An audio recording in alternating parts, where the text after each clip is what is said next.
Hey everyone, Jason here. So back when I was getting my engineering degree, I remember a professor one day in class telling us, you have to think of yourself as if you're in a global economy. As you go out and get jobs, you have to expect that you're going to be working in a global environment. And at the time, this was the early 2000s, so at the time, it seemed a little bit strange because things were largely still regional. I mean, the internet was just really starting to take off. Social media was just starting to become a thing. So we didn't have a lot of the things like, cloud-based systems, certainly not the AI of today or anything like that.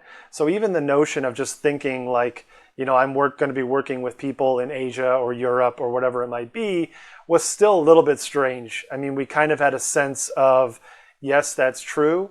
But we really didn't know. And of course, now we know that absolutely that's the case as the world has gotten, seemingly so much smaller as all these technology and transportation has come online.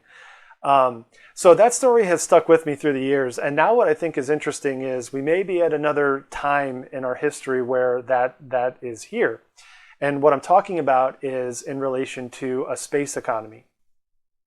So that might seem a little bit crazy at first now also. But if you really start to look at some of the signs, the ability to get out into space and everything that comes along with that, the economic impacts, technology impacts, that could be the next big wave where in 20 years or so, it's just a normal thing. And so I think it's key to start thinking about that now, especially if you're an executive or a CTO, somebody in a technology space, because now is really the time to start thinking of, how can I get into that? Do we have any products that could cross over into that? Because if a space economy does happen, there's a pretty good chance that you have something that's going to apply to that. Because everything that's needed here, could potentially be needed in space at some point. Whether that's on the moon or if we make it to Mars or whatever it might be. So this could be a great time to kind of, set aside some money to start thinking through these things.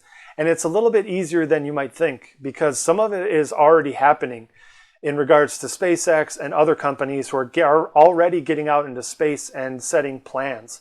So you really want to be on the forefront of that now to start thinking through these things. So I've got an article out this week that discusses this.